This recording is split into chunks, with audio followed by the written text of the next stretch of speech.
are getting older.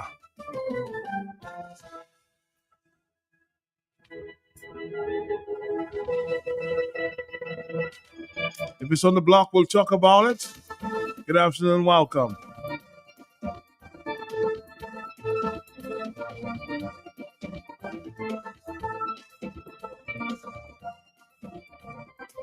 I know we just came from a hot news conference, but this is not our focus this afternoon. We're talking about something hot as well, huh?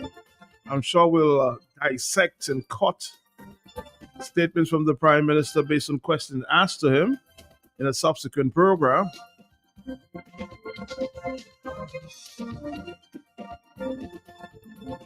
We had a news conference from about 11 o'clock this morning with the Prime Minister of Dominica.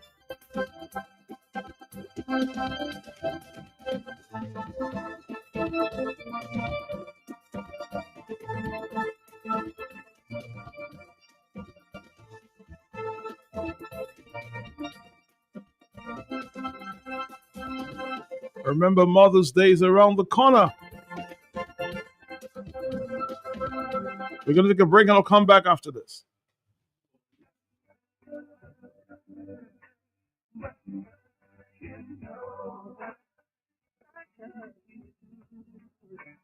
ESA Trading Limited is celebrating mothers in grand style with a super grand Mother's Day raffle. Yes, do not miss our Mother's Day promotion at ESA Trading Limited. Spend $50 or more and write your mother's name, address, and their telephone number on the back of your receipt and place it in the box provided to take part in our grand Mother's Day raffle. Help your mom win one of these fabulous prizes. First prize, a 90 kg washing machine. Second prize, a 4-burner gas stove. Third prize, an industrial blender. And fourth prize, a 4.5-liter electric air fryer. Promotion runs from today, 17th April to May 11th, 2025. ESA Trading Limited. We're making a difference for you.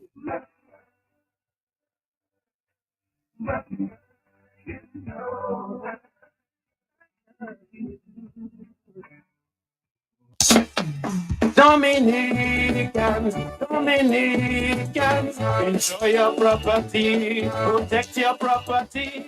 You homeowner and businessman, protect your property, enjoy your property. Can't wait for the hurricane, can't wait till you flood again, can't wait till your roof fly out and all your business running out. Remember, no insurance company will insure your property when a storm is approaching. Get ahead of the hurricane season. Insure with a company who gives you the assurance of payment for your valid claim. Come speak with us today at the New India Assurance Company Limited, upstairs AC Shillingford and Company Limited, 24 King George Street, Roseville. Bring along an up-to-date valuation from a qualified engineer and get insured today. NCCU, your community financial partner, brings to you Beyond the Mortgage. Affordable rates, affordable price, NCCU, everything nice. Go do a cost, go take a trip. Beyond the Mortgage, do for free. Take the mortgage already, no make your pocket go empty. Beyond the Mortgage, NCCU will keep you steady. You need to buy a new fridge, you want to purchase a settee, get rid of medical bills and invest in deep with energy. Beyond the Mortgage, beyond the mortgage, beyond the mortgage, everything nice. Beyond the Mortgage, beyond the mortgage, beyond the mortgage, NCCU for life. 46, yes, 246, wow, 246. Beyond the Mortgage, 2% savings, 4% retirement solutions, loans available at 6%, and our special PCM line of credit. Terms and conditions apply. At Bloombox, we now carry a fully stocked in granola fertilizers. Urea 46%, great for leafy green 15-15-15, great for all vegetables or young fruit trees 20-20-20, best for foliar spray and seedings and small vegetables 12-12-17, great for tree crops or flowering vegetables and fruits 12-24-12, root crop fertilizer like dasheen and white potato 12-4-28, great for tree crops or flowering vegetables and fruits. Red potash for fruit trees and vegetables. All the fertilizers you need are available at Bloombox, located on Federation Drive, Goodwill, second property on the right after the Valley Link Road. Your one-stop shop for everything that grows. Let's bloom together.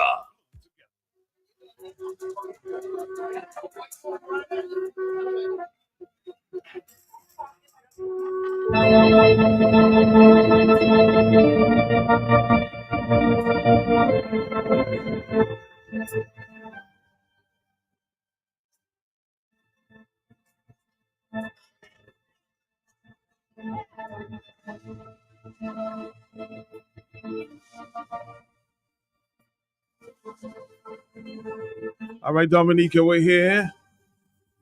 Our focus for the first 45 minutes, vaccination. Yes, vaccination. You know, as babies, the first year, for example, you receive a series of vaccinations to protect them from various diseases, huh?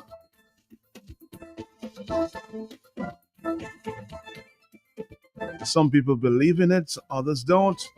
But we have nurses here who will tell us about the importance of being vaccinated and why you should be vaccinated.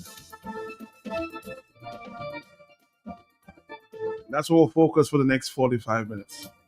Good afternoon, Dominica. Good afternoon, the region, and good afternoon, the world.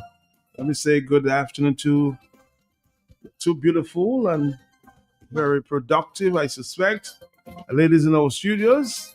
Let me allow them to introduce themselves on my left and then on my right. Go ahead. Go ahead. Yes. Your mic is not on. Go ahead. Go again. Yeah. Good afternoon, everyone. Good afternoon to the listening public. I am Shannon Serafin, Public Health Nurse, Granby Health District.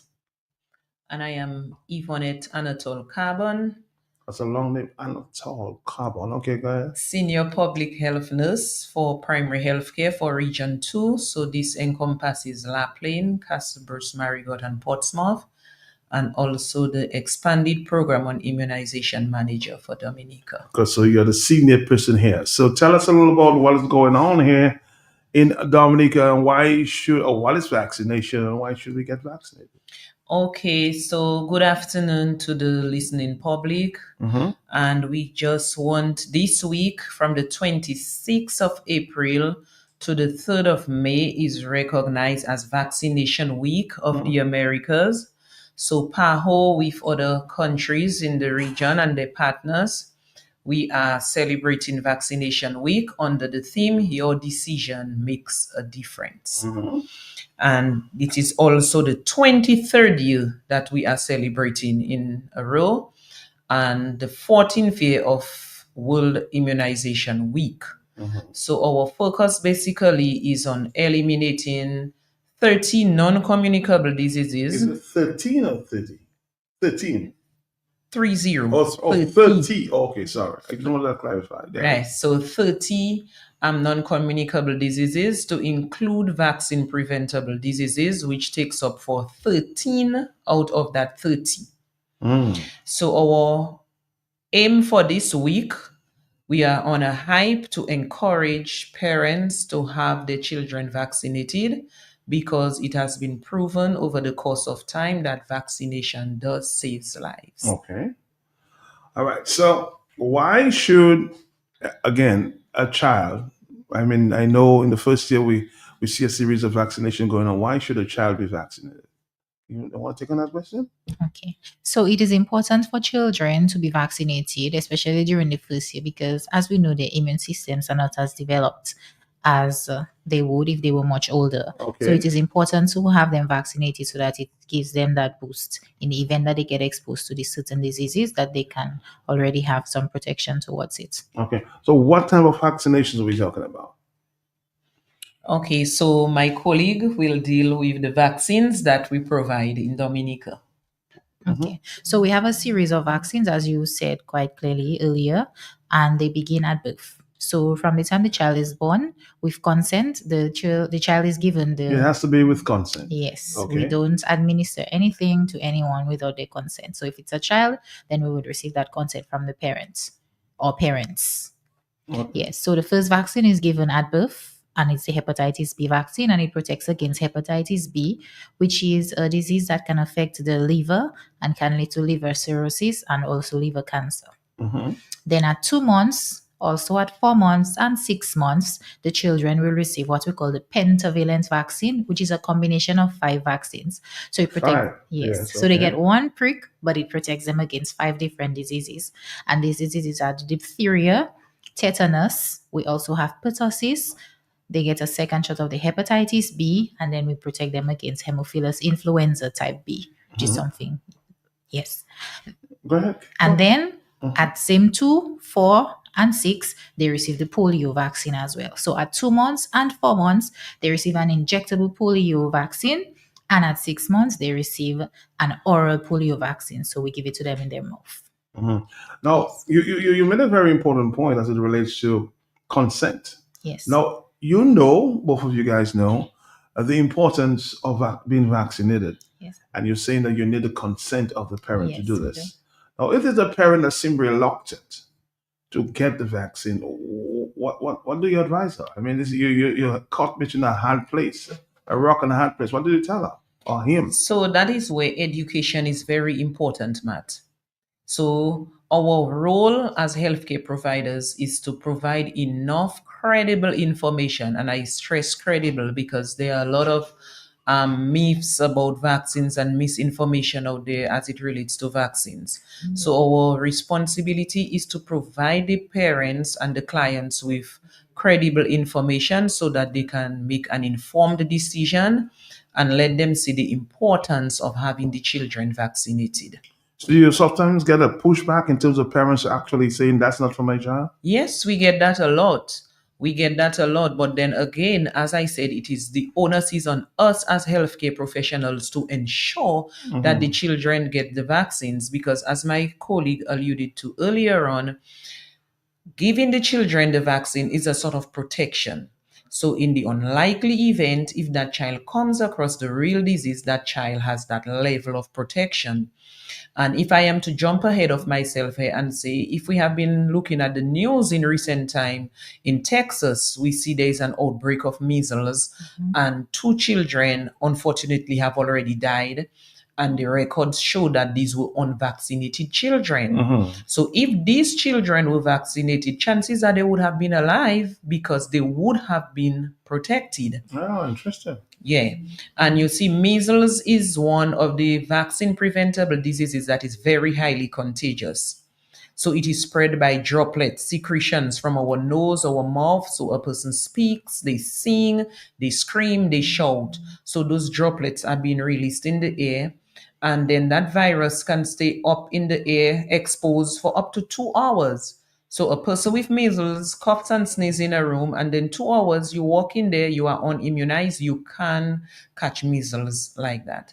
Well, usually, what is the reason that parents, I say parents, both mother and father, what reason they give to you that they don't want the child vaccinated? There's a lot of myths going on.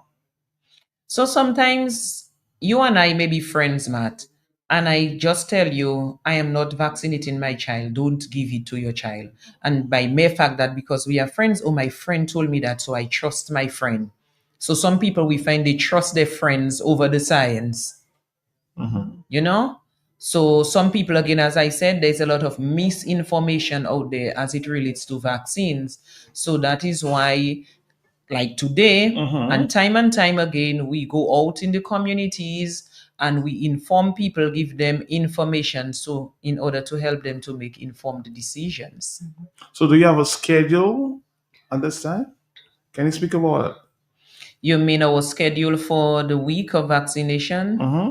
In terms of what communities, where do you go? Okay. Yes. So basically, our aim, because from the COVID-19 pandemic, we have been seeing a lot of hesitancy as it relates to vaccine, and our coverages have dropped significantly.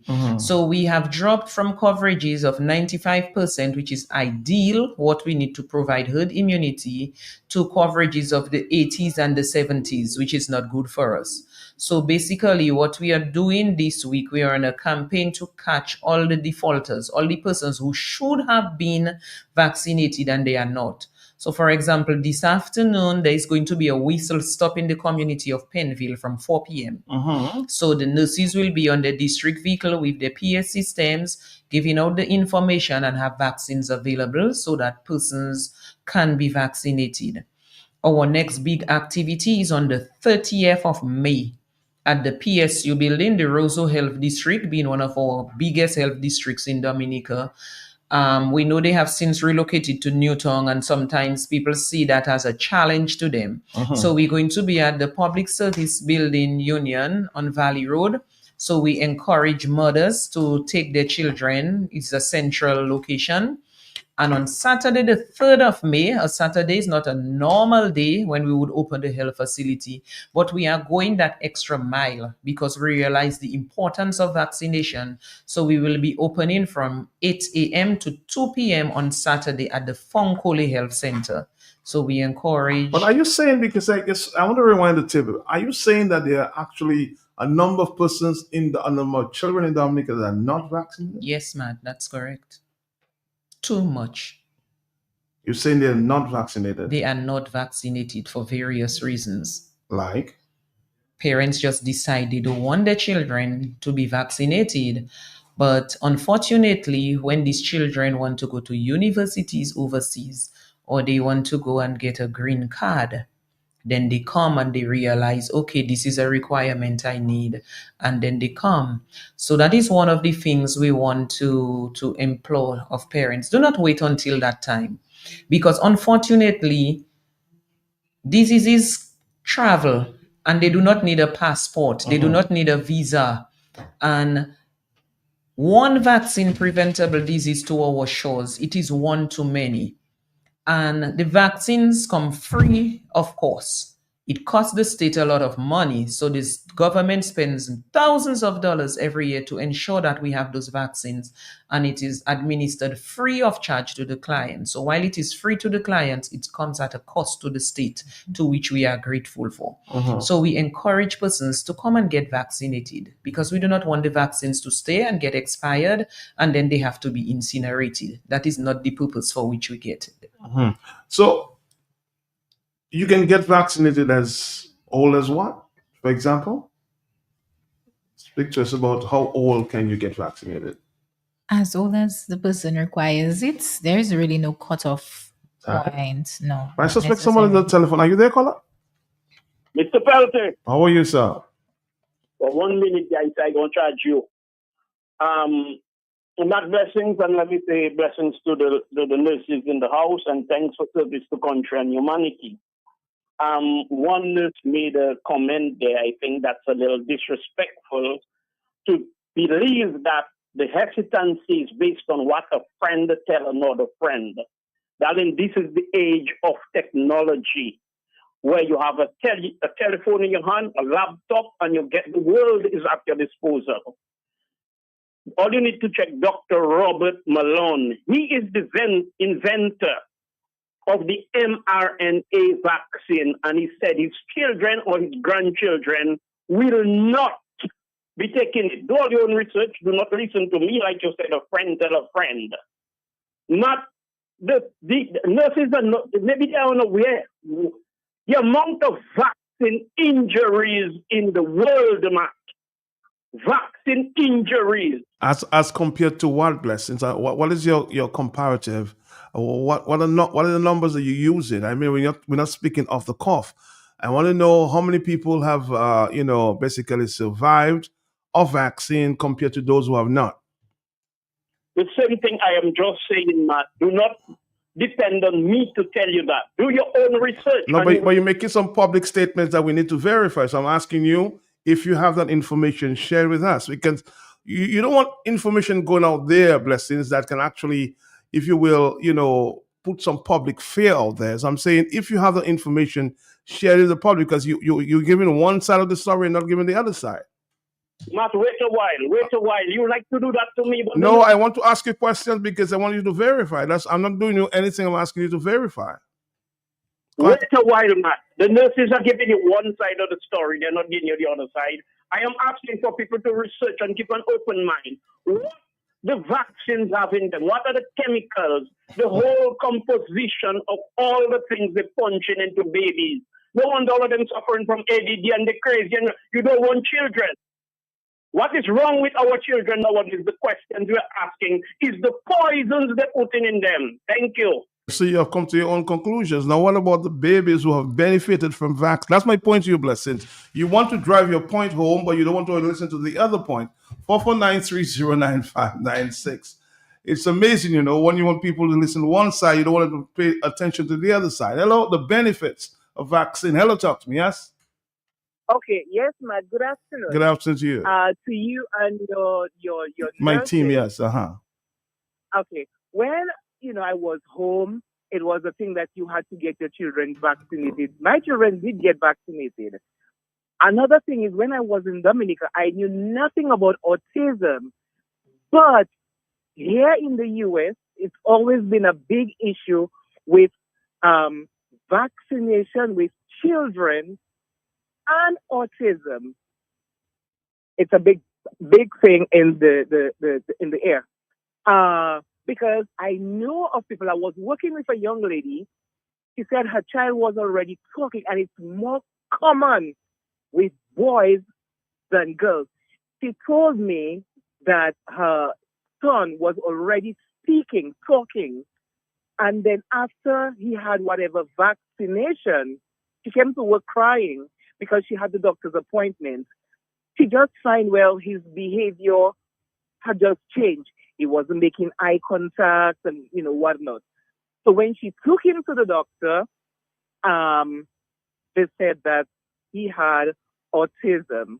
It's a very common, I did not know about that at home, but when I come here, it's a very common thing, especially with boys. And it always happens with younger children.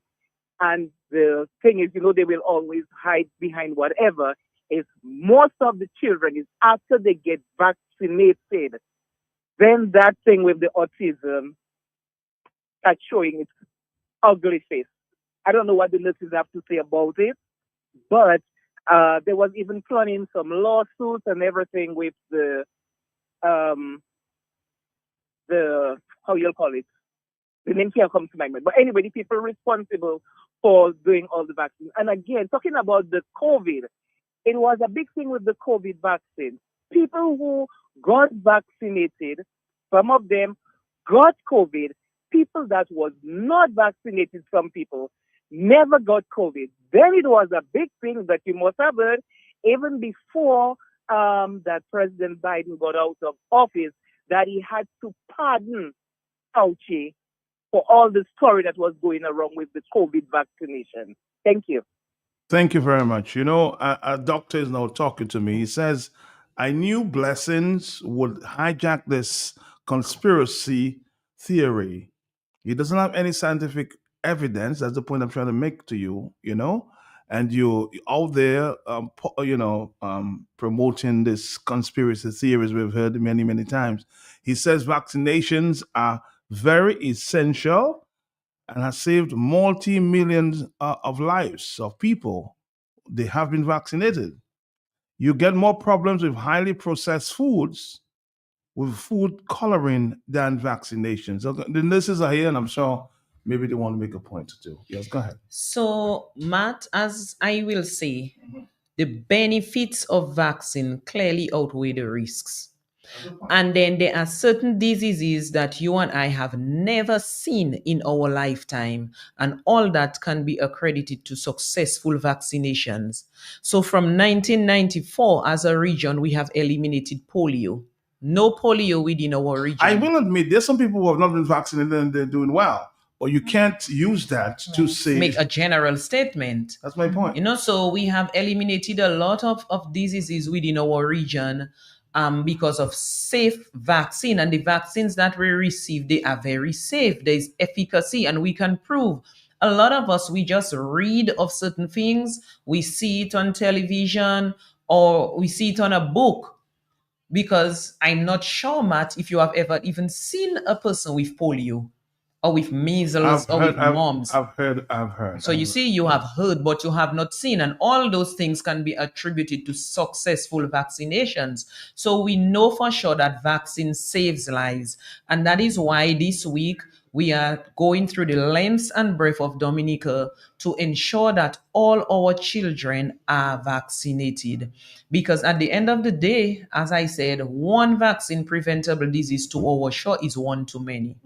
Because the cost that it will take to make sure that people are now being vaccinated and to have that child tested and family and a lot of things that goes into it, it will cost us much more as a country. So growing up, we used to hear our grandparents say precaution better than cure.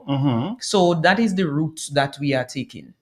What areas in Dominica, I don't want you to call any, say, names of any communities or villages, whatever, south, north, east to west. What areas in Dominica that you think need to be or are not vaccinated need to be vaccinated? Don't call community. I'm just saying about west, south, north, east. Well, we cannot pinpoint a specific area because in all areas within the country, we have children who are unvaccinated. Some areas more than others because you would think based on population. So, for example, if there's a community with 3,000 people, you have maybe 30 children there. Unlike you have a community with maybe 10,000 people with 5,000 children there, it is obvious to think that the one of the 5,000 children will have more than the other one because it's easy to catch up with them. So we just want to encourage parents this week. So we'll be going to the daycares, we're going to the preschools, we're going to the schools, everywhere we can find children. And as my colleague rightly said, with consent from the parents, we want to have the children vaccinated. All right, let's do a sound there on immunization sound that we'll come back to talk because it's getting hot here. People want to, of course, express their views, anti-vaccination and vaccination, There's a cross-talk about this. Let's take this one and we'll come back. Protect crew, a little stick, it's up to you. Stronger together, we stand tall.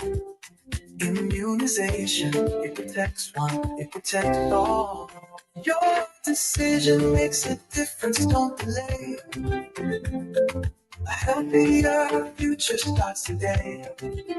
Big or small, together as one. Get vaccinated, let's get it done. From classroom seats to the cruise shores, vaccines open up safer doors. Family, friends, join along. One decision makes our defense strong. Your decision makes a difference, don't delay. A healthier future starts today. Big or small, together as one. Get vaccinated, let's get it done.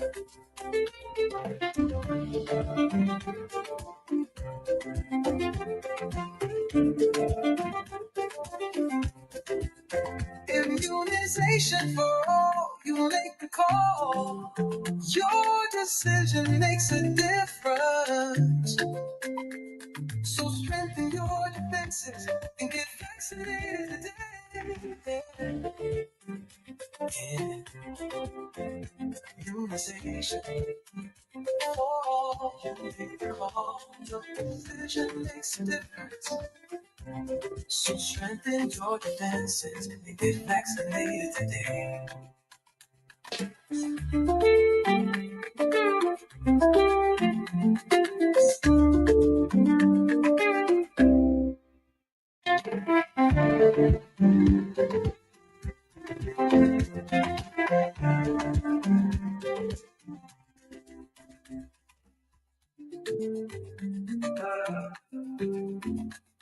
Yeah,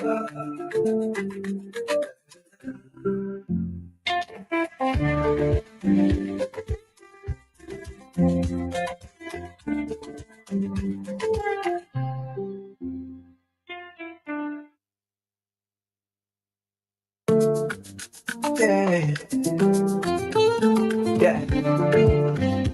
Oh, yeah. Protect your health, protect crew. A little stick, it's up to you. Stronger together, we stand tall. I would like to take a few calls there because we don't have too much time. I can tell you that. And I know this is going to be a very controversial discussion. Some people are saying, oh, Matt, you're not looking at the other side of the story. I'm looking at both sides of the story. Let the people judge. That's basically what it is. Allow the people to judge and make their own determinations. Hello, talk to me. Yes. Yes, Talk. good afternoon, Mark. How are you? Good. Good afternoon to the nurses. Yes. Good Mark, afternoon. I know we're not talking about COVID-19 vaccine, but I'm going to say something to go somewhere. The nurse or nurses, how long you all guys are nurses? You want them to know how long they're nurses? How long you been a nurse? 15 years. Another? 21 years. 21 years. 15 and 21. Yes? 21. Does that Let me help? talk to 21. Let me talk to the 21-year-old first. Experience first. Miss, in your lifetime and your years of experience, have you ever seen people drop down with strokes like this before COVID-19 vaccine? You want to answer the question? Yes, go ahead. He said, have you seen people drop down like that before COVID-19 vaccine? Mm-hmm. Yeah. So Can you ask answer? the caller, she wants to ask you a question. what is the relevance between strokes and COVID vaccine? Is there relevance between strokes and COVID vaccine? I'm going somewhere because this is what happened to us during COVID-19, and it was almost mandated on us. No, Miss, I know somebody worked at a daycare and a preschool, and most children, when they get this vaccine, before 4 years, they're sick. Autistic is the word. You have scientific proof of that? I'm asking you, do you have scientific proof of that? No, I'm saying that just like the vaccine, that's why I'm just asking you, sir, if you have any scientific proof of what you're saying. That's what I'm asking you. Matt, I said no, but I just said what we can see, happening, Matt. I'm not a doctor. I'd be stupid to say that. But I'm saying we can observe, Matt. I already called and she said before she did not even know about that type of sickness in children in Dominica. So I'm not against vaccine. I vaccinated myself, but we can see what's happening after vaccination. Thank you, Matt. But I'm vaccinated. I'm vaccinated. You're vaccinated. Did you receive the COVID shot? I'm just saying if you receive the COVID. And Matt, another thing Yes, is that children will get mild symptoms after vaccination, like Right. everybody else, but those symptoms go away. So you got a prick, it is obvious the integrity of your skin was broken, the area might get a little red, it might get a little sore for a couple of days. That is normal, that is expected. The child may get a fever, and that is expected as well because something foreign was injected in the body. And then our body have what we call white blood cells, which basically fights against infection in our bodies. So when this vaccine is injected into the system, what happens is that your white blood cells realize that something foreign was put into me, and it develops the antibodies to fight against it. So in the unlikely event that this individual comes in contact with the real sickness, the immune system is already on alert and can identify to provide the protection that the person needs. So this is what we are talking about today. So the symptoms are mild. So even getting a fever after vaccination, I say to people, is a good sign. It means that your immune system is working well. It has identified something foreign and it is preparing itself to fight against it. So it comes again, God forbid, your system is now properly boosted. And that is what we're talking about here today. All right, thank you very much. 449. I have a lot of people texting me stuff on the radio there. 449, we'll take the questions. It's 149. My clock on the wall is a little fast. But let's 139. 149. Hello, talk to me, yes? Matt, good afternoon. Good afternoon to you. While we don't want to be negative Okay. and say this and that about vaccines, and we might even encourage it, But the fact remains that some people do get very negative reactions from the vaccine. And that is a reality. That is definitely a reality. And it should not be denied because it's part of the risk. I'm not any denial here, sir. Just to make your point, because she's saying that the vaccinated ones, outweigh the negatives that are out there. That's basically what she's saying. But I don't think they're denying that things happen. Yes, go ahead. No, I'm not talking about the nurses specifically, Matt. In Okay. general, the people who produce those things, they'd like us to believe that it's 100%. But it is a hard, harsh fact that there are circumstances where people get harsh, very harsh reactions to these vaccines. And that's a part of life. That's a risk that we take. And it should not be denied. Okay, no, I'm not saying again. I'm not saying. Did you guys deny anything? We are not. Like everything else, the Everything. paracetamol we so dearly love, paracetamol has side effects and paracetamol has symptoms. But Aspirin. we take paracetamol, we take aspirin. So we are not saying that there will not be side effects. Yes. But everybody's body is different. We all can take the same vaccine and one person gets terribly sick after and then everybody else is okay. So it depends on a person's immunity at the end of the day as well. It's that simple. Hello, talk to me on the telephone. Yes. You don't have to be a rocket scientist to think that. Hello. Yes. Not just quickly allow me. Okay, go ahead. Listen, if all you understand what is a peer review, all you should not stick to comfortable. Because you have experts cross-checking and double-checking on research, scientific conclusions, and then it can be dispelled. Because once upon a time, red meat was the best thing to eat, Matt. Now, in these modern times, the same science is telling you it causes cancer of the bowel cancer, and many, many, many other things science have to go back on and say, no, it is not so. Do not be too conclusive and be too defensive.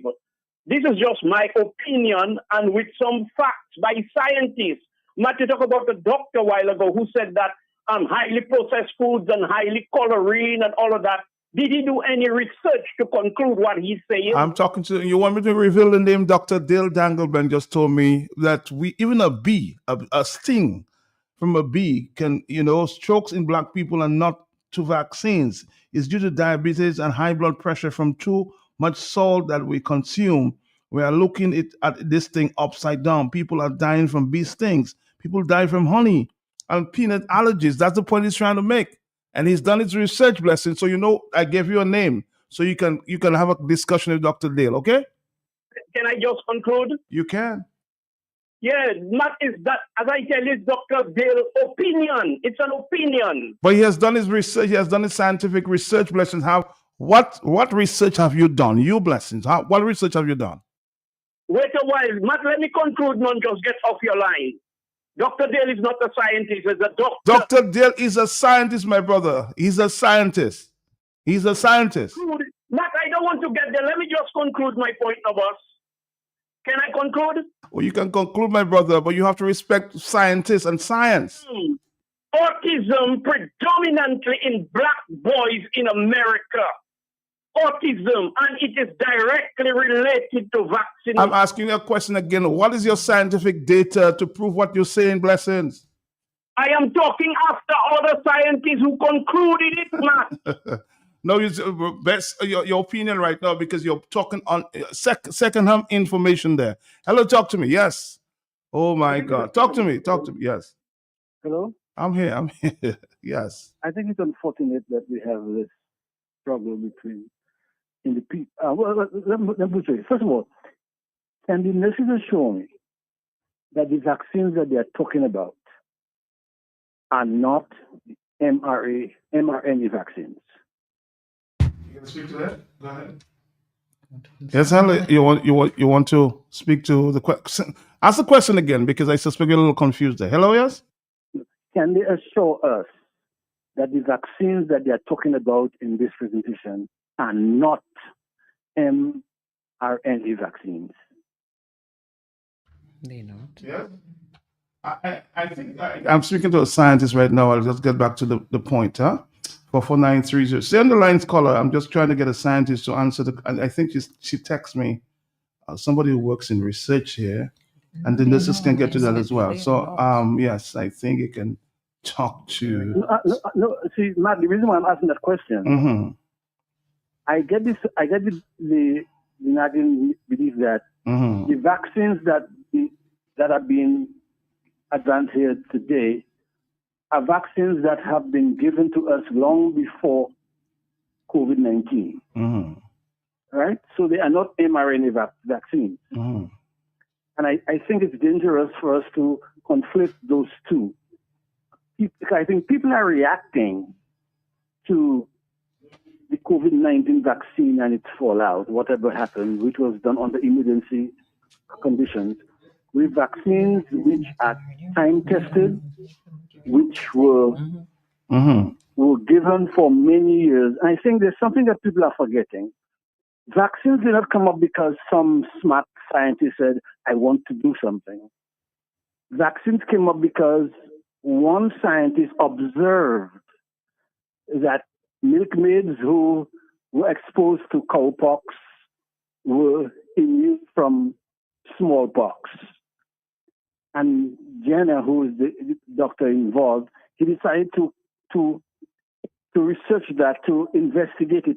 And that's how he began this move of vaccinating people so that with a small injection of a disease, they can get immunity from a larger attack of that disease. So it's not something that people made up to do something to the population. It was something that they observed occurred naturally. Now, it is true that the COVID-19 vaccine was developed under emergency conditions and may have had some negative responses for some. I had none. I got the COVID vaccine. I got the booster. I am as healthy as an ox can be. So I won't use my life as an example for anyone, but to come out on the radio and try to give the impression that all these vaccines that we have all received, all of us who are old people like me, receive as young people, which were time-tested vaccines. They were not just experiments. The experiments were done, the tests were done, and then have been saving lives for years, that these things somehow are the reason for we having strokes. They are the reason why we're having automobile accidents. They are the reason why people are killing people. I think that's irresponsible. Thank you. My point exactly. 152. These vaccines have been tested and proven. They are, Matt. They are. And the vaccines, as I said earlier on, they are weakened portions of certain parts of the viruses. Some of them are killed, some of them are weakened. So you do not get, as the caller rightly alluded to the fact, and a lot of people tend to link the vaccines with autism. But long even before there are children who have never received MMR vaccines and they are autistic. So what do we say? But some of the things we realize, because the child's first dose, because my colleague here will give us the schedule that we do. So most times the child's first dose of MMR is at 1 year of age. And most times you find that is the time the children begin speaking. 1 year, and we give a booster dose at 18 months again. So people tend to link the vaccine with autism, but there is nothing to prove that MMR causes autism. Interesting. Let's take a voice and we'll come back to you guys, okay? We'll come back to your schedule. But my only skepticism about the vaccine is the latest vaccine which was created, which is COVID.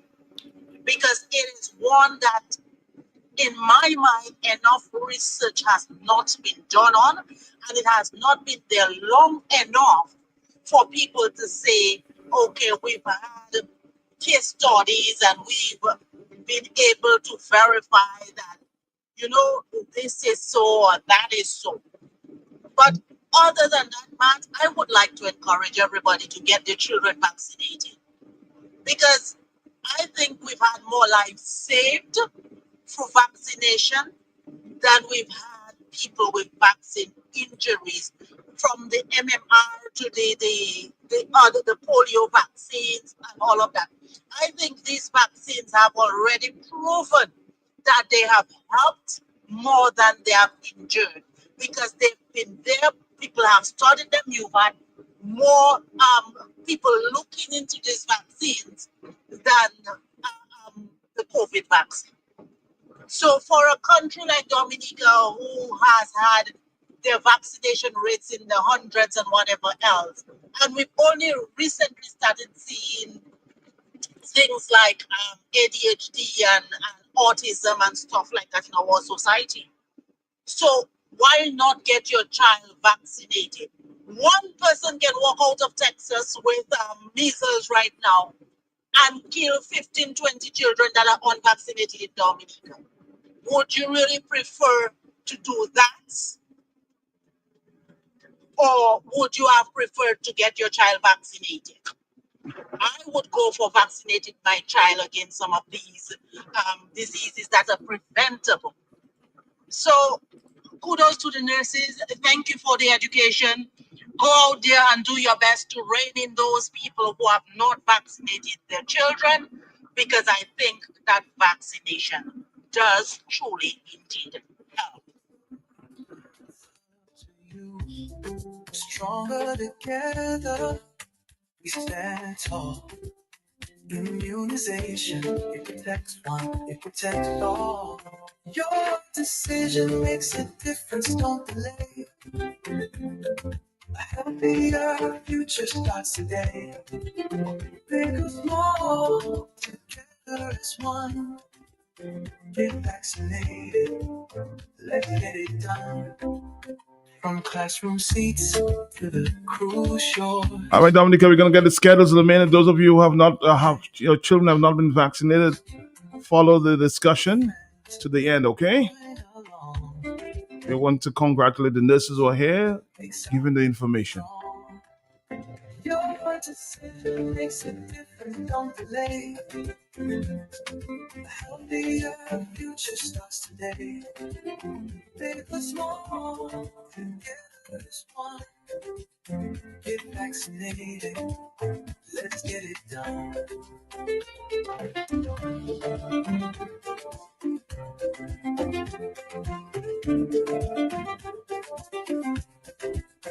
Immunization for all, you make the call. Your decision makes a difference.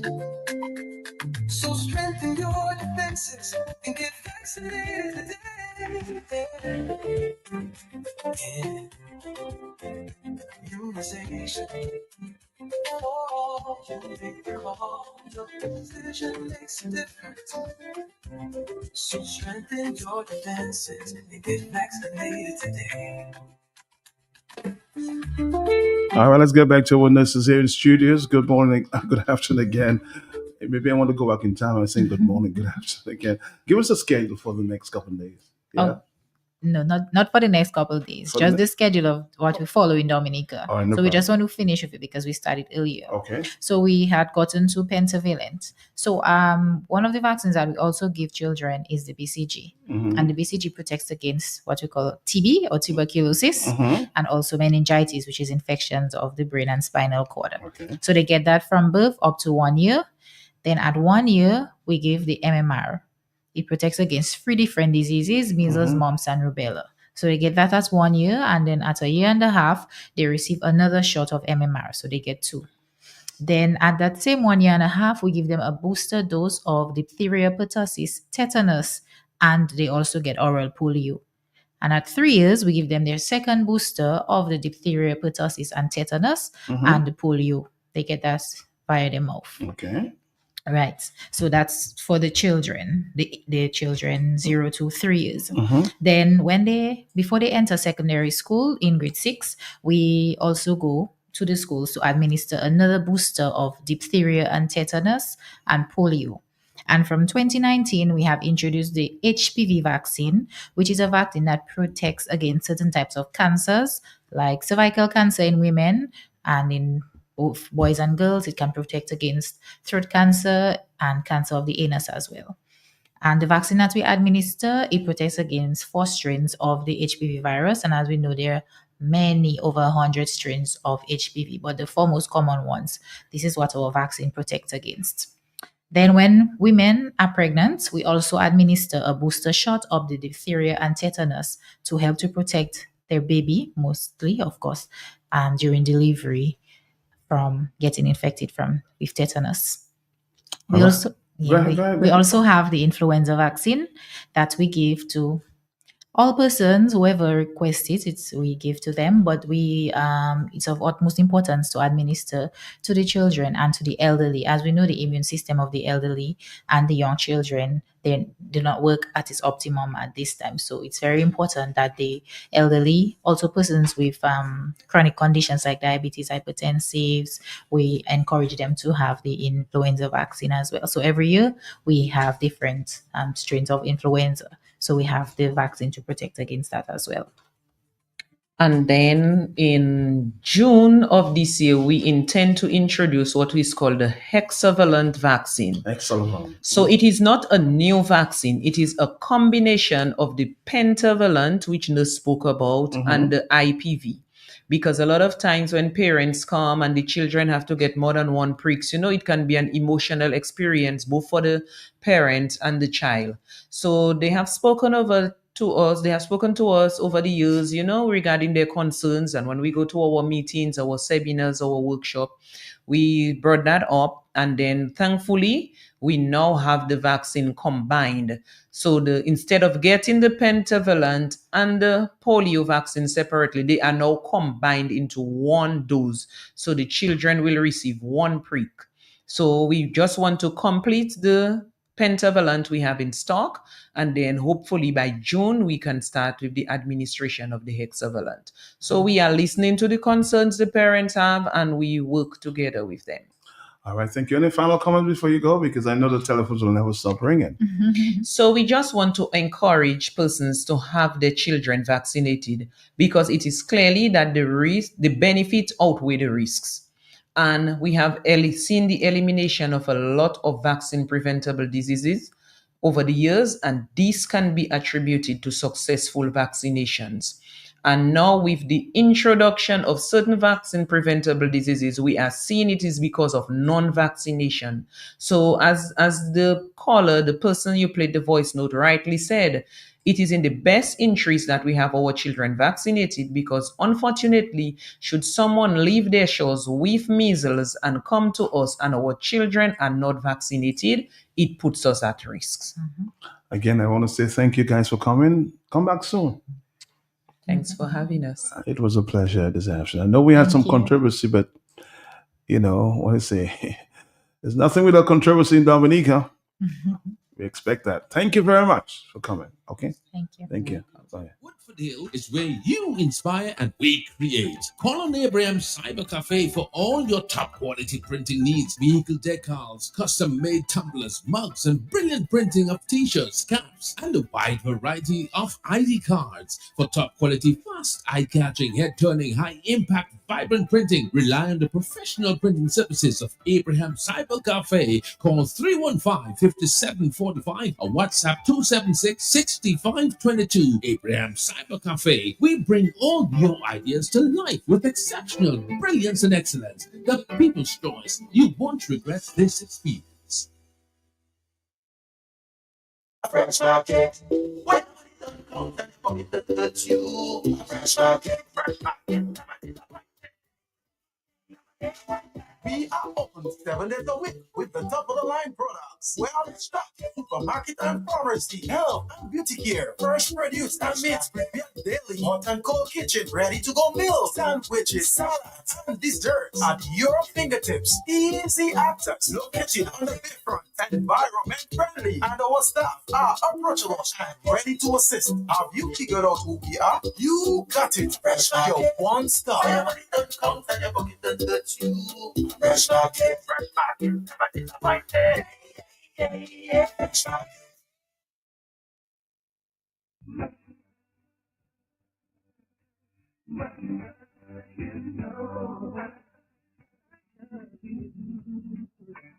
ESA Trading Limited is celebrating mothers in grand style with a super grand Mother's Day raffle. Yes, do not miss our Mother's Day promotion at ESA Trading Limited. Spend $50 or more and write your mother's name, address, and their telephone number on the back of your receipt and place it in the box provided to take part in our grand Mother's Day raffle. Help your mom win one of these fabulous prizes. First prize, a 90 kg washing machine. Second prize, a 4-burner gas stove. Third prize, an industrial blender. And fourth prize, a 4.5-liter electric air fryer. Promotion runs from today, 17th April to May 11th, 2025. ESA Trading Limited. We're making a difference for you.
The Abraham Cyber Cafe, based in the vibrant community of Woodford Hill, is where you inspire and we create. Call on Abraham Cyber Cafe for all your top quality printing needs: vehicle decals, custom made tumblers, mugs, and brilliant printing of t-shirts, caps, and a wide variety of ID cards. For top quality, fast, eye-catching, head-turning, high-impact, vibrant printing, rely on the professional printing services of Abraham Cyber Cafe. Call 315-5745 or WhatsApp 276-6522. Abraham Cyber Cafe. We bring all your ideas to life with exceptional brilliance and excellence. The people's choice. You won't regret this experience. Fresh market. What? You. Fresh market. Fresh market.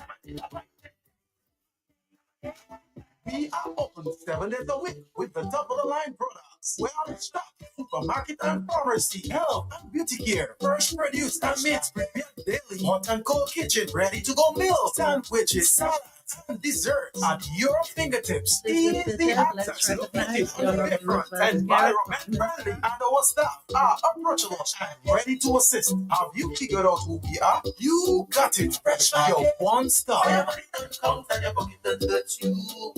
market, fresh market, fresh market.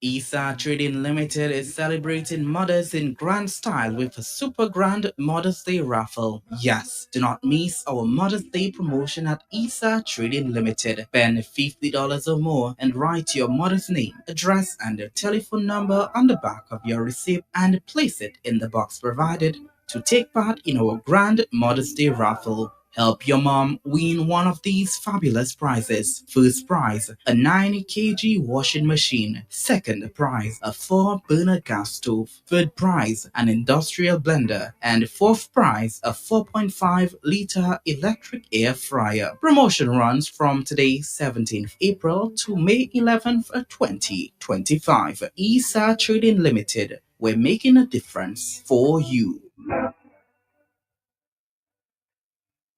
All right, Dominic. At this time, I'm going to share some of the, of course, the news conference that was held earlier today from the Prime Minister of Dominica. We're going to go back in a minute there, and of course, hear some of the questions and hear the responses from the Prime Minister. Then we'll, of course, take your phone calls.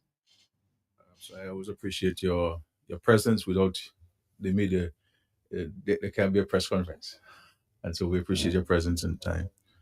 I look forward to your questions this morning. But first, let me provide an update on my participation in the 2025 Caribbean Investment Summit held in Antigua and Barbuda last week.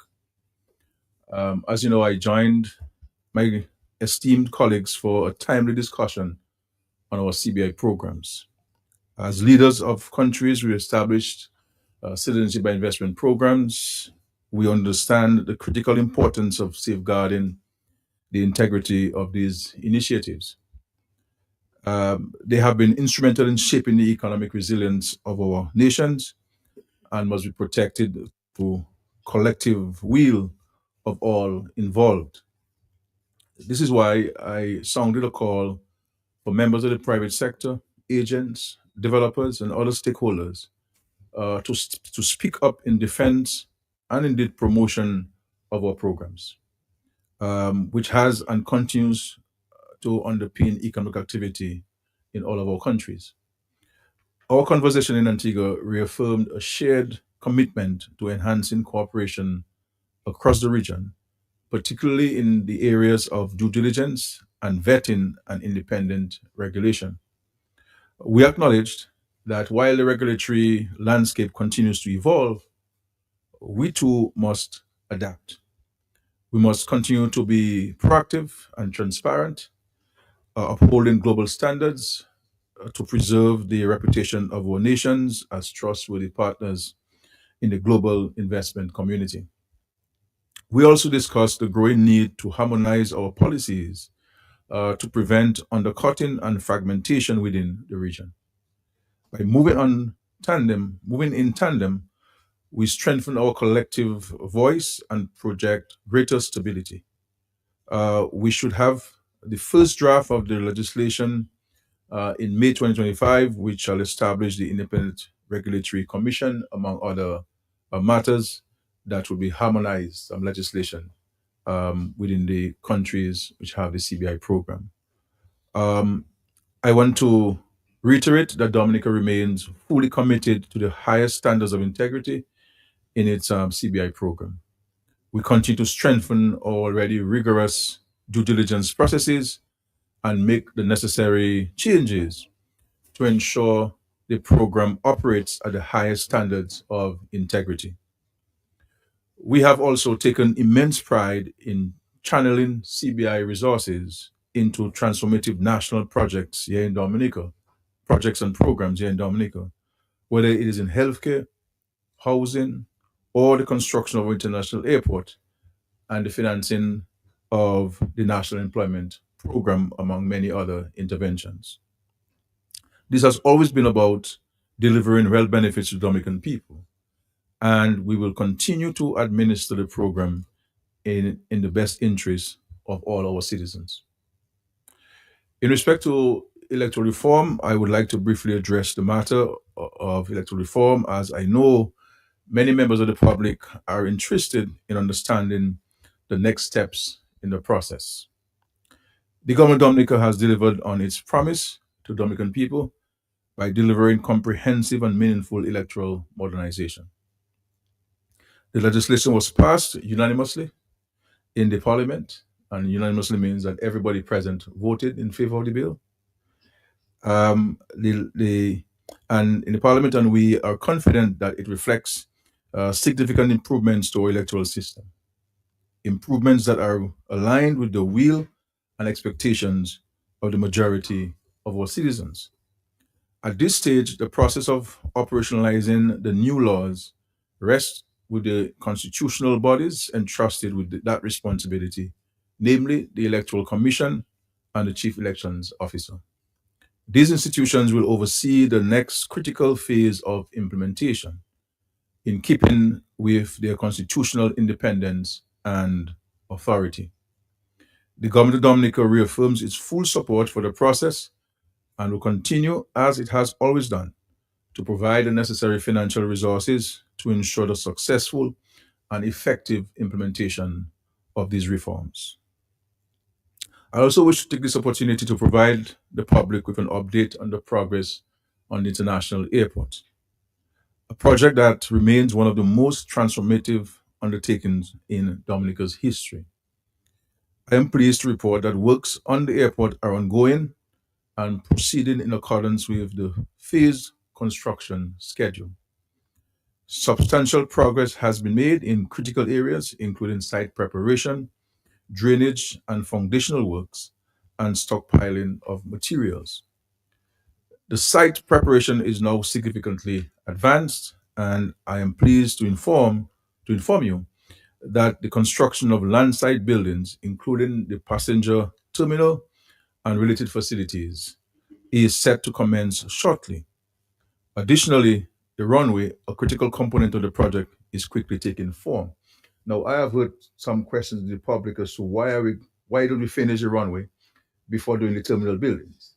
What I've been told by the engineers and the contractor is that once the runway alignment is set, it has to rest for 1 year before they can place the concrete and asphalt on this. So that it has to go for, I believe, maybe 2 rainy seasons thereabout before you can place concrete and asphalt in it. And so they're taking the time to build the terminal buildings and the other landside buildings, so as not to wait for time or to waste time, as we would say. And so I understand that there has been also some public discussion and speculation regarding the pace of activities, and work is ongoing. Pace, obviously, it's a huge site. A lot of cotton filling is not a flat land, and so it's a lot of moving parts at the airport. The government of Dominica remains firmly committed to seeing this project through to completion, and we ask for the continued patience and support of Dominican people as we work to realizing this long anticipated dream. There's no doubt this project is going to help transform the country. And if we're seeing the kind of movements that we're now experiencing at Douglas Charles, one can only appreciate once we address the limitations of Douglas Charles. So we have to prepare ourselves as a nation. We should not wait for when the project is completed and then try to position ourselves there. All right. So we just heard the Prime Minister as it relates to the airport. Now, Mr. Clarence Christian, you said something totally different there than the Prime Minister. Are we throwing Mr. Clarence Christian under the bus? Mr. Clarence Christian, do you know that more than you're telling us? The Prime Minister is basically saying, they're up to speed, but you're saying, they're behind. So what is really going on? Are we really being told the truth about the airport, Mr. Christian? I mean, what is it? What's really going on? Because actually, the CEO said something, yes, similar to what the Prime Minister is saying, and you as a spokesperson, and we've heard you many years on the radio speaking. I don't know if you're speaking on behalf of the Labour Party, you're speaking on behalf of the Prime Minister, but this is what you said. This is what you said, Clarence Christian. Let me tell you what we have been saying, what we have found out, what we have been saying. Okay. The Chinese is constructing the international airport. Every aspect of the construction is over, right? Except the stockpiling of material. And the reason why the stockpiling of material, and I can tell you the percentage, is 48.9% behind where they should have been. Okay. And then the reason for this is because Mr. Edison Stenfield James filed a matter in the court to have the quarry stopped and the crusher crushing the stone stopped where it is currently located. The court did not give a full closure, but curtailed the operations of the quarry significantly because the quarry was operating 7 a.m. to 7 a.m. to 11 p.m.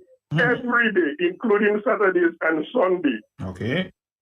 So the court gave the time that the quarry can operate and the crusher can operate from 7 a.m.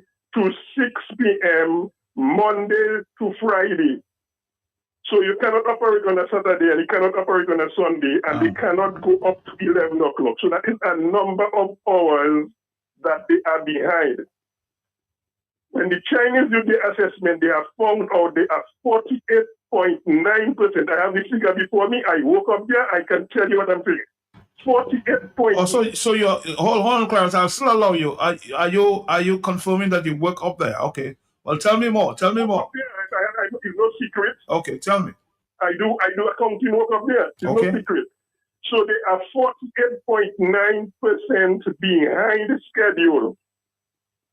So what they have done is they have gone to China to look for another crusher. I intended to say crusher so I had a slip of the tongue. Instead of saying crusher in my speaking, and I speaking very fast, so I said quarry. Okay. So that is it. So I said they are looking for another crusher to set up in the Debos area because they have done the testing up there. They have found out the material that is suitable to test the thing up there. So they're looking for another crusher so that they can get back to where they want to be. If they continue this way, there would be a significant delay in getting aggregates and crushing material for the international airport, basically.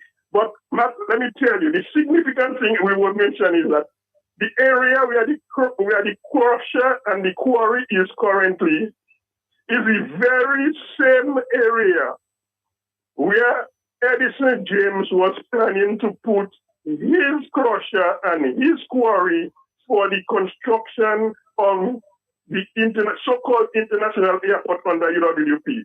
He had already leased the land for Celia Fidel, and the rest of the land was belonging to the government of Dominica. So I am saying, if you are going to put your own crusher there in the very same vicinity, in the very same area, what is wrong now when the government is having a crusher in the same place? This is what people have to understand. What is wrong now? Well, I'm gonna ask. Of course, I will reach out to Mr. Edison James to get his side of the story. But Clarence, I'm hearing too that we may spend a lot more money than we intended to on that international airport. Huh? I'm hearing that we might spend a lot more on the international airport than we intended to. Is that correct? If you already have a crusher established, a significant amount, a huge crusher established, you now have to go and get another crusher. You now have to go and set up another quarry in a different location, which is further from the airport.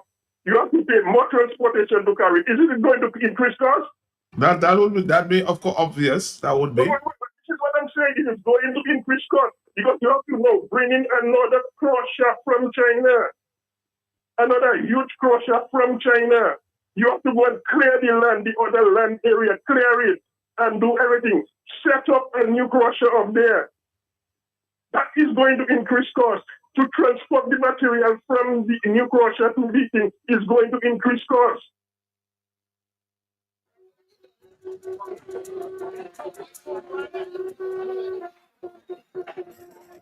So what is really going on there with these different stories? Who do you believe now? Who do you believe?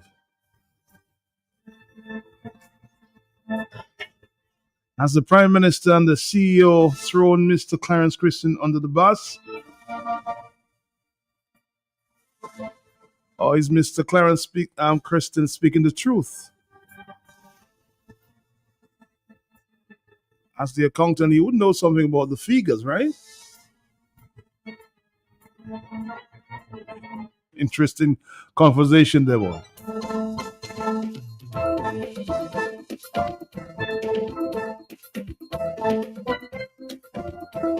Mr. Clarence is saying there will be delays as a result. But both the CEO and the Prime Minister are saying they're up to speed.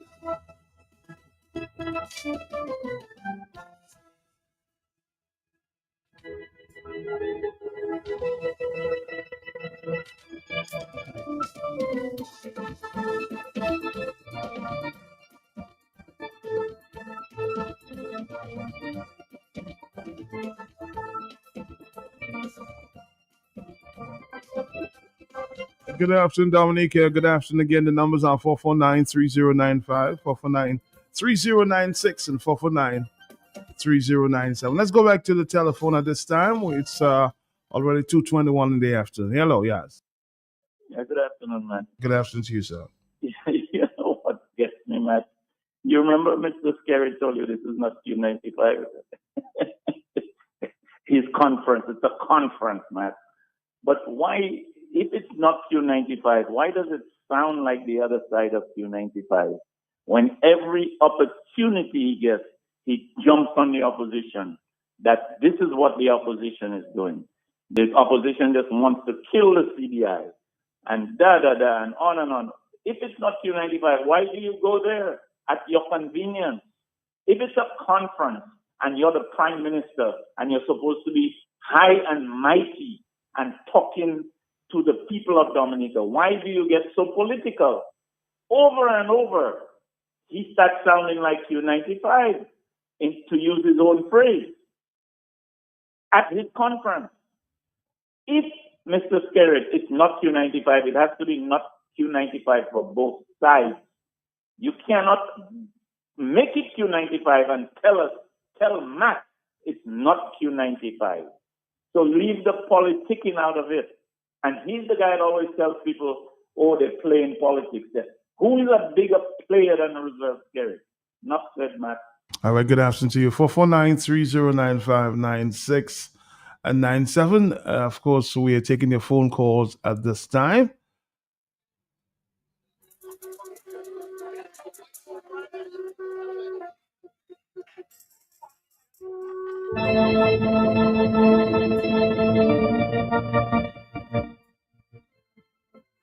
On the telephone. Hello, yes? I can guarantee you, Matt, anytime you ask Kerry those type of questions, they're going to prevent you from entering those press conferences.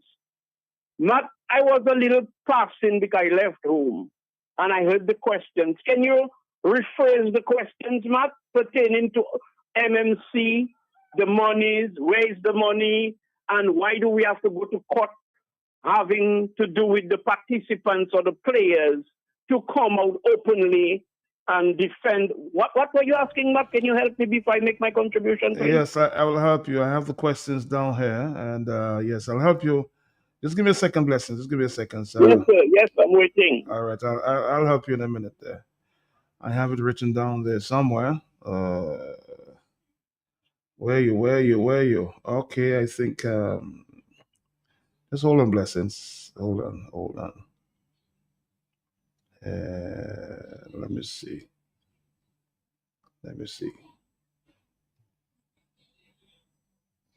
Come on. What's going on to make up my phone disruption there? Okay. But NGR should take that out on your phone. No. It stays there. I'm just trying to see if I can get it for you. And I want to ask a specific question that was referred to in the news conference. I want to be very clear with you, so we can have a discussion there. Yes. That because I'm a bit curious when I listened to the question, the way it was framed or phrased, and to me there was an evading of the substance of the question. Maybe I'm wrong. Oh no. Of course. Yes, I think I asked the question. Why won't the government just give the information requested? Why do we have to go to court? How much money has MMC raised, and where's the money, and can we get the figures verified? That was it. Yeah, those are questions. I said the next time Matt asks those line of questions, they will search you and then they tell you go to hell, go outside. So why are we? Why and it continues? Why are we going to court? Or why do we have to go to court to try to get the questions verified? Yes. And that is what I was saying. Whoa, but Maxi, were you contented? Did you feel satisfied with the response to the question? Not necessarily, because of course, in a couple of years ago, he said other things. So not necessarily, but you see how it operates in the news conference. A lot of people don't understand. By the time you ask the questions, you have to pass the mics around, so you don't get a chance to rebut. And that is the level of disrespect this man manifesting and exercising, even in the White House press briefings, Matt. Matt, if you see how journalists put their foot down and tell that press secretary, you have not answered the question. And they're insisting, but I know Skerritt maybe have some gunman there and he's ready to shoot people if they persist. I'm just exaggerating a hyperbole, Matt. But I'm just saying, Matt, these are the relevant questions. Why? Something as basic as that. Why do we have to go to the courts? Can you not just tell us how much money and MMC raised and where is the money? Who is in control of the money? Why do we have to go to court for us to get any information based on the players and the monies and all of that? Am I on track, Matt? You are, yes. So I am saying, Matt, this man, and I asked you the question, I was asking the questions last week rhetorically, who are these people he asking to speak out who have benefited and is benefiting from the passport sales? Who are they going to talk to? Who are they going to negotiate with? What are they going to say? Where is their location of protestation or demonstration or negotiation? Because Matt, is not the UWP that sanctioned the passport scheme, if I may call it that. It's Europe and America. So if you want to talk, am I correct? Let me just get off the line on that. If you want to talk, are these people not the one you should be talking to, Matt? Of course. And I did ask a question. I wanted him to be more transparent to say, well, if the private sector need to talk, you should maybe call it a few names. He says, no, you don't want to put that information or make that information public. Yes. It's an occult. It's the cash cow. And just like when they asked Francine Baron about the diplomats, how many of them we haven't, she said, we can't tell you that. Matt, we are not on the man F plantation, and Dominicans need to put their foot down and fight, Matt. When you hear fight, any form of fighting, we need to fight to show them, man, boss, Dominica is not all you own alone. We our own too. Every young man police beating them, I see free police beating a man. Like as if them police is robots and all you like to kill one another and all you like a young man. And boy, Matt, let me leave you alone. Take care. All right, let's listen to a few of the questions that Mr. Kiddis Matthew posed to the Prime Minister. Let's listen a bit there. Prime Minister, quite a few highlights, revelations, very newsy, right, Matt?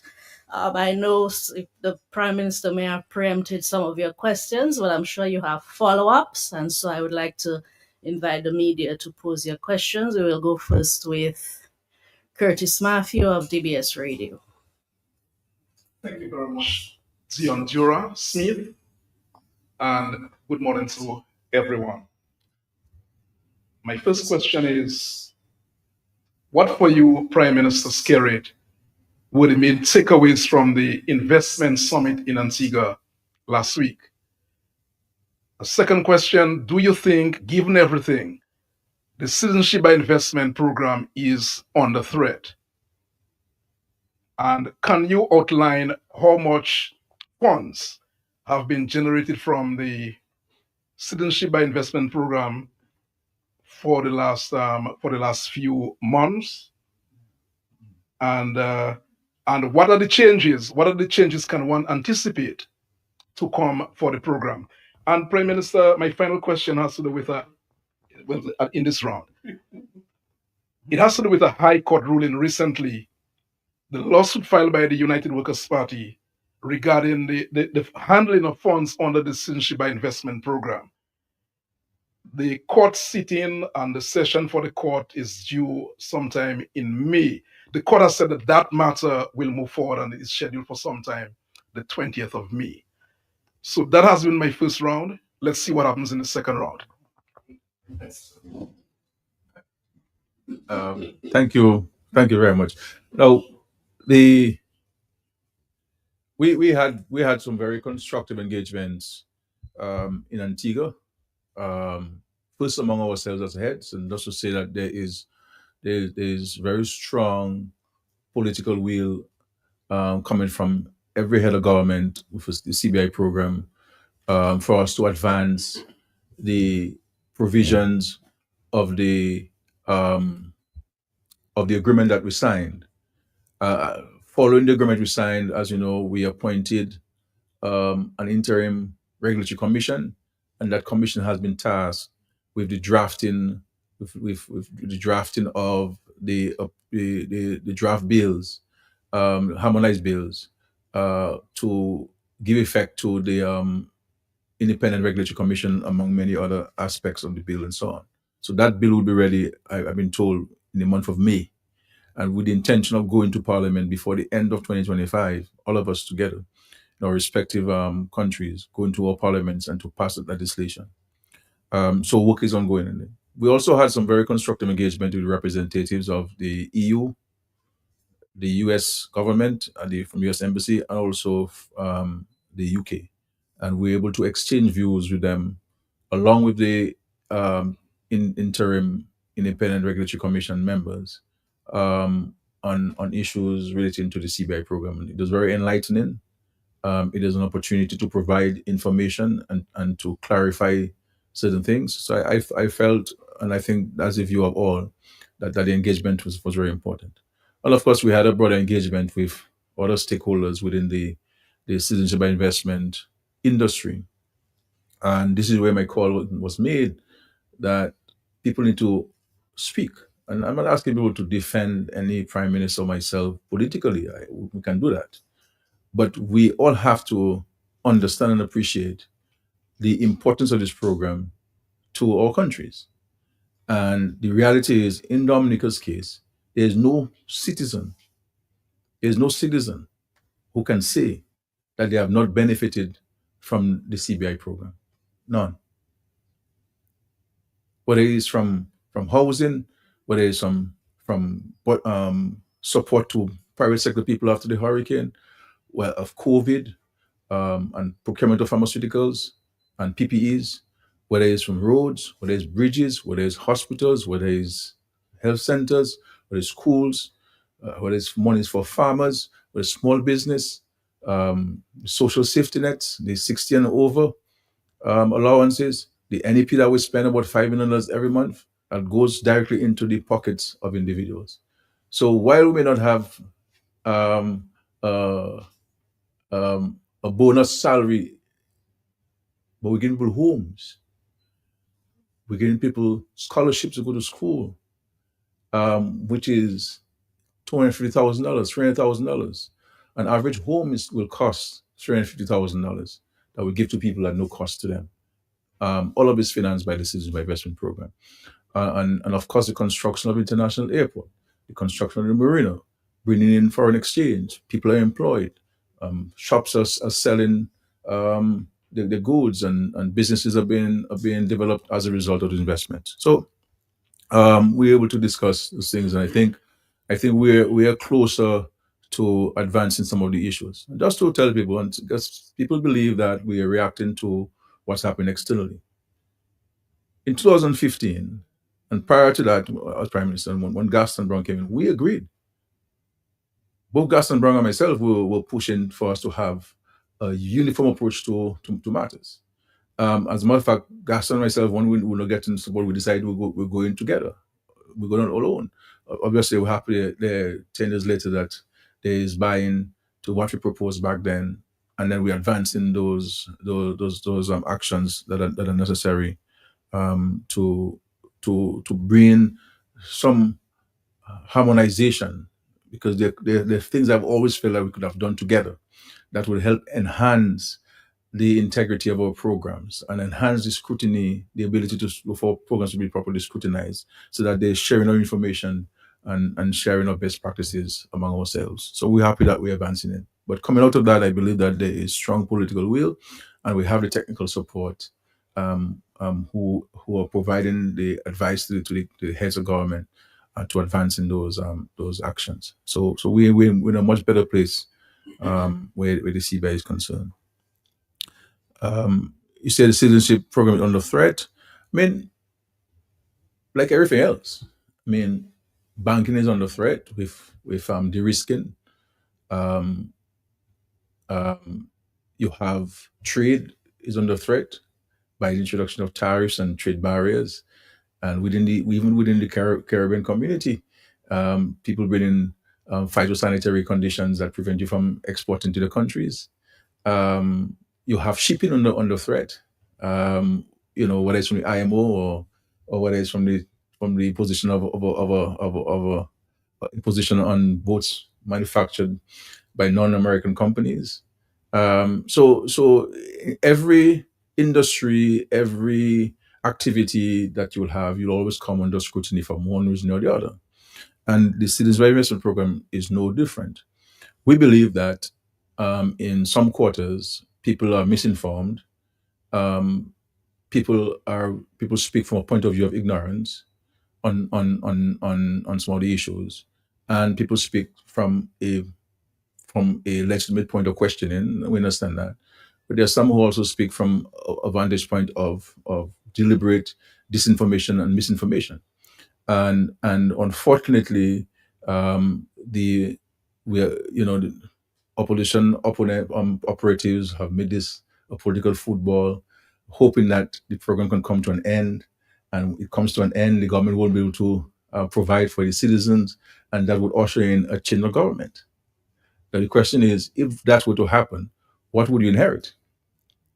And so it's the whole concept of you can't give me biscuit, but you want to take the bread from my mouth.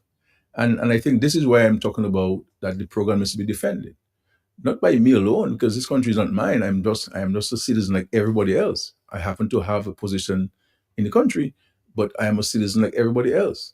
And everyone in this country will be impacted because the private sector and the developers and the agents are many major beneficiaries of the CBI program, and therefore people's voices need to be heard.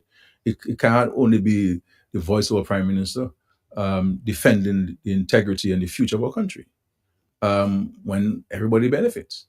And so this is what we're talking about. And so you go to the court case, for example. There's only one motivation of the court case is to seek to stop the program. There's nothing. There's no two ways about it. It's to stop the program. People will come under all kinds of disguises to raise concerns. But the opposition's movement has always been to sabotage the country. And they have done it in many instances, whether it's writing to the World Bank on pure lies about the misuse of World Bank funds, whether it's telling the international community do not give Dominica money after the hurricane when we were out there, needing help to put people in homes and get people's livelihoods back. So this has been the United Workers' Party and its operatives have been on a mission to sabotage Dominica. Unfortunate stuff. We're not saying that anybody in this country outside Dominica who has a legitimate concern and wants to raise it, fine. But when you raise you should say you're raising a legitimate concern and a legitimate response is given to you. What do you do with it? And you know that we have had numerous public engagements on the CBI program, providing information to people. Not only the political directorate, but public officers have gone out there and provided information to the public on this and expose the program to the scrutiny of the citizens of Dominica. But that notwithstanding, there's still a movement because people recognize that the CBI is an important source of non-tax revenue to the country. And if that goes, and this is what's going to happen, the entire budget of the National Employment Program comes from that. The government's public sector investment program comes from that. The government in country like ours is the largest consumer of goods and services. What does that mean to all establishments in Dominica? And so this is not about me. I keep telling people this is about the country and how do we see ourselves playing our part in developing the country. And the changes to the program, we're going to have an independent regulatory commission, and there will be some standardized approaches. For example, we will have the same application form. We will have legal obligation to share information on all applicants with each other in real time, so that if somebody applies in Dominica and get rejected, they cannot apply somewhere else. That'll be you'll certainly be informed of this. A number of other aspects that will certainly enhance. It will enhance the presence of the role of the GRCC in the due diligence processes there, and also our engagement with our international partners. What we have done in Dominica, for example, we have created, as I've said before, an independent due diligence unit that vets all the applications which come to Dominica. And that due diligence unit is under the direction and control of the Director of the Financial Intelligence Unit. And all of the officers thus far who are in that unit are police officers, and every one of them has been vetted by the regional security system to work in there. Anybody who's going to work in that unit will be vetted. And I made it clear that they should have zero contact with anybody except the Director of Financial Intelligence Unit.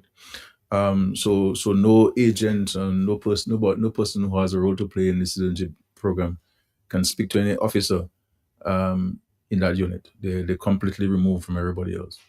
All in an effort to enhance the integrity of the program and the transparency of the program. But in respect to the lawsuit, that's for the court to decide. We always respect the court decision. But what I want to say to our citizens of Dominica is to understand the motivation of the LLP. You understand? And the question is, who is financing the senior council?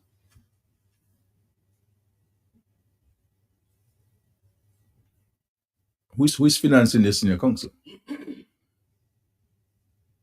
Because if they say they don't have money to buy a tin of a small carnation milk for a senior citizen who was asking for a small carnation milk, where do you get $400,000 to pay a senior council? All right. So immediately, of course, I reached out to the leader of the United Workers' Party, Mr. Thompson Fontaine. I know he's on the line. He's been listening, and I reached out to him because the fundamental question has been asked by the Prime Minister, and of course, he spoke about the benefits and everything else. So, Dr. Thompson Fontaine, you have monitored. What is your direct response to what you've just heard from the Prime Minister of Dominica? Matt, a very good afternoon to you. Good and afternoon. Thank you for the opportunity to respond to the Prime Minister. The Prime Minister talks a lot, but says very little. I listened again to what he just said, and it is clear to me that, and like every Dominican, after listening to almost 15 minutes of the Prime Minister talk about the CDI program, we have not learned anything new or different that we did not already know. For example, Matt, the Prime Minister talks about the amount that has been paid for the houses, on average $350,000. What he did not tell us, Matt, is the amount that is being charged by MMC for the same house. My information, and again, it is alleged, I don't have the exact proof, that's why we're in court. My information is that the charge is almost $400 US per square foot, which works out to roughly $1 million for every house.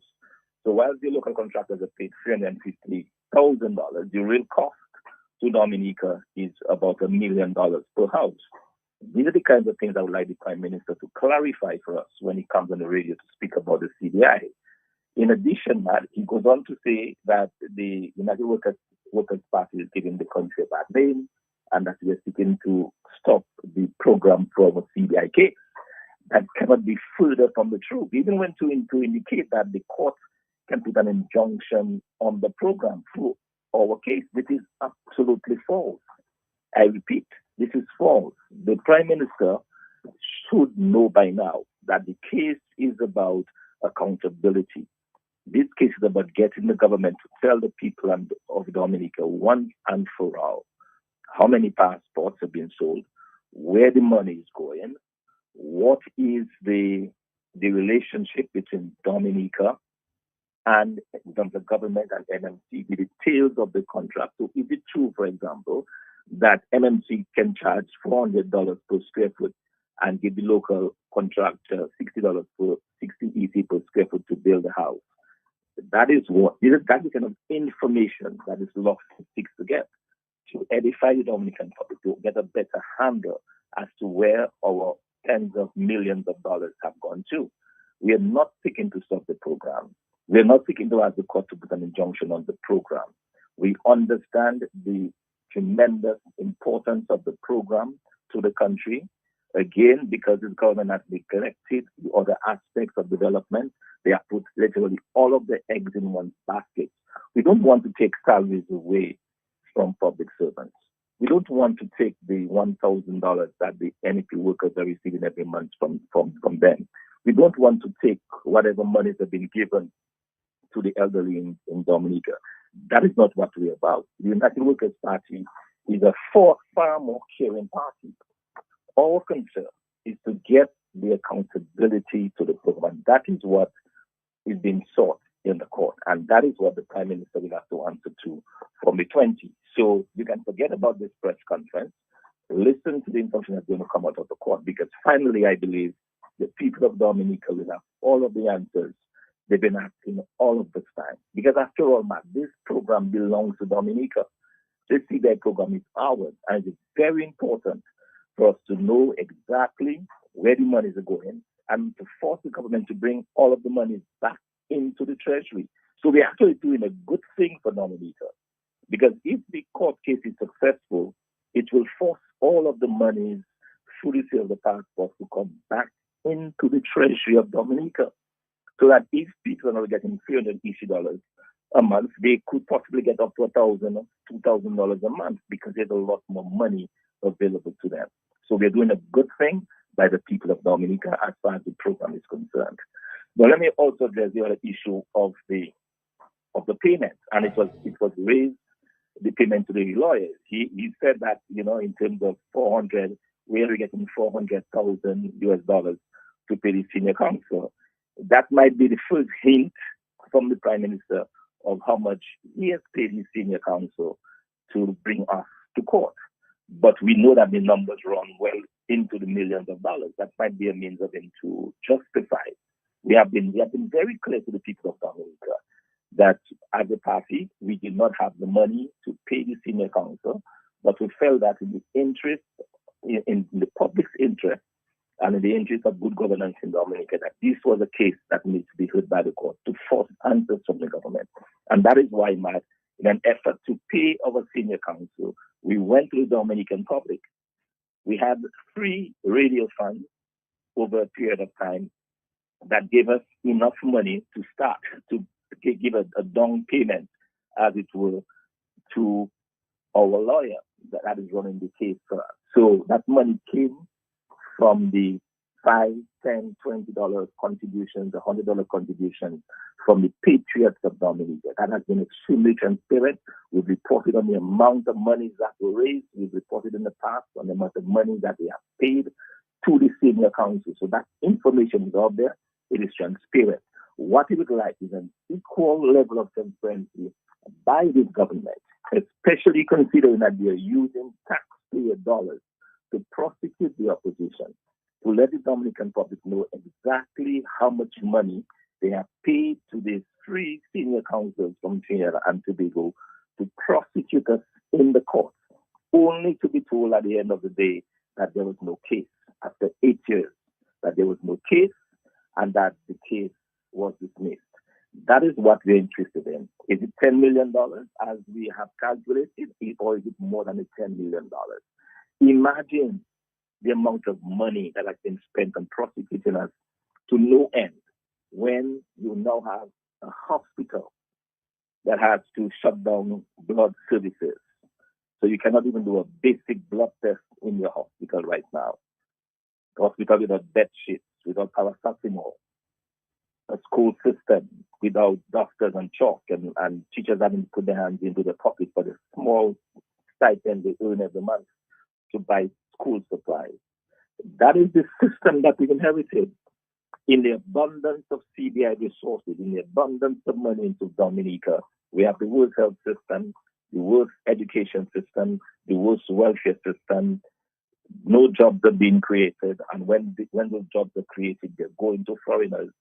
We have a government that is operating in reverse, and that is the fundamental difference between a Labour Party government that has fed the country on a diet of lies and misinformation, and a United Workers' Party that has been extremely transparent. So we are not about destroying the CBI program. The Prime Minister has done enough to destroy it on his own. And by his failure to take heed when it was given warning after warning that this program was not sustainable, that you needed to diversify, build up your agriculture product, go into manufacturing, get some water factories going, get some manufacturing industries so we can process our mangoes, our guavas, our citrus. We were saying over and over to the Prime Minister that he needed to do that. He did not heed our warning. He went on this greedy spree and making this relationship with MC and telling the Dominican Republic. And at the end of the day, we're in a situation where the country appears to be worse off now, even with those level of resources that has been collected through the CBI. So I understand the panic of the Prime Minister. I understand why he is concerned, because for the very first time... So you think he's in panic stage at this time? Absolutely mad. You can hear it. You can see his concern he has about this lawsuit that has been brought against him. Because for the very first time, he will have to reveal the truth to the Dominican public. And this truth will not be pretty. The truth in terms of the amount of money going to MMC for every apartment that is being built, the truth about where the monies are hidden, the truth about why the money cannot come back into our program, the truth about why governments are taking action against Dominica. These are unpleasant truths that this Prime Minister will be forced to deal with through this lawsuit. So here he's on the frolic of his own, trying to mislead the Dominican public that somehow we have some person funding or influencing us. No, man, absolutely not. I can categorically tell the people of Dominica that every single cent that we have paid to the lawyer to prosecute this case has come through their contributions, period. That is the truth about this, and that is what we'll continue to do. We'll continue to seek the support of the Dominican public who care deeply about. We had individuals who were contributing. One individual gave $5,000 because they simply wanted to get this truth out. People are willing to put their into their pockets and give and contribute because they have a vested interest in knowing where our money is, and that is what this is all about. So I hope after today, after we told the Dominican public how much money we have collected, and we have paid to date, we have paid the lawyer not $400,000 US, but we paid him to date $50,000 US. Okay, that's how much we have paid the lawyer to date, $50,000 US. After we have been as transparent as we are, we want the Prime Minister to do similarly and to tell the Dominican public exactly how much money he has paid to the Trinidadian lawyers to prosecute the opposition members, to draw false charges against them, to drag them through the court system, knowing full well that there is no case, that is a trumped-up charges, simply trying to destroy the good name of opposition members. That is what we want the Prime Minister to answer.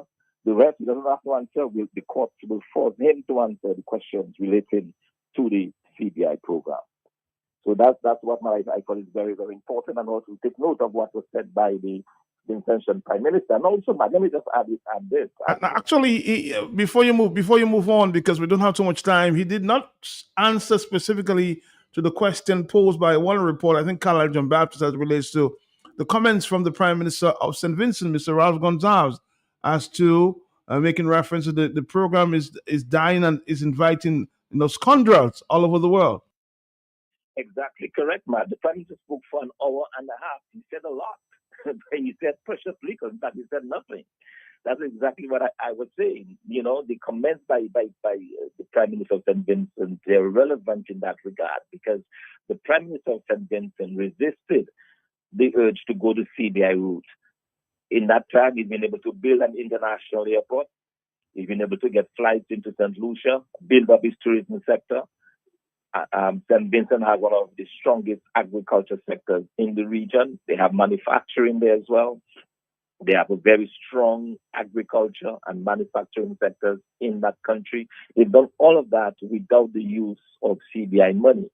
So there is a case within the Caribbean where it was not with the use of CBI that the country was built. And that's why we continue to maintain here in Dominica that the way you build this country, and given my experience as an economist, given my experience working in so many other countries, when you want to develop your country, you want to look at what the country has, what we call in economics your comparative advantage. What sets you apart from the rest, that you can develop that particular thing that you have, that particular resource that you have, and benefit greatly out of it. And for Dominica, the answer is within the agriculture sector and within our water industry. Just with the development of those two industries, we can put thousands of Dominicans to work. We can generate hundreds and millions of dollars. We can ensure that our young people get opportunities so that they don't have to go and waste their lives in Guadeloupe and St. Martin and elsewhere. We can create jobs for the young people of this country because we focus on what we have, what God has blessed us with. Rich soil and an abundance of water, two critical elements that the world needs. And if we find a way to develop those, we can build a very strong economy that will not need to rely upon the sale of CBI passport. So, what the United Workers' Party offers the people of Dominica is very different from what the Labour Party is offering and has offered. We're offering a clear vision of building agriculture, building our water industries, building a manufacturing sector, putting young people to work. These are things that this current administration has failed to do, and we are paying the price. I did the program this morning, and it is just heart-wrenching to think of our young boys that feel like the only hope they have in this life is to find a way to Guadeloupe and to do what they're doing in Guadeloupe because there is no opportunities. And you heard when Ezra suggested to you that the solution is to create jobs in Dominica, something that is foreign to this government. Not only have they not created jobs, they have lost jobs that were well established in this country. This government has lost. No matter, I can tell you, man, in terms of the grades for this government, that would be a big F. And if there was a grade worse than F, that would be assigned to this government. All right, Mr. Thompson Fontaine, we've come to the end of our program today. I'm sure we'll repeat the last part of this and we'll continue the discussion tomorrow. Thank you, Thompson. Thank you. We're going to end up with this one there from Mr. Checo, electoral reform. We've got to go.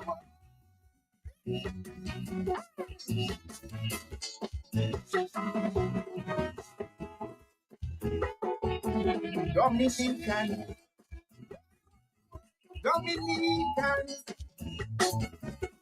we need our electoral reform. Tell somebody, all the cabinet.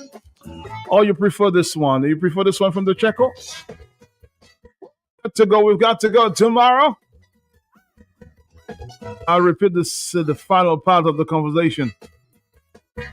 I know you're calling. We'll do that tomorrow, okay? Got to go.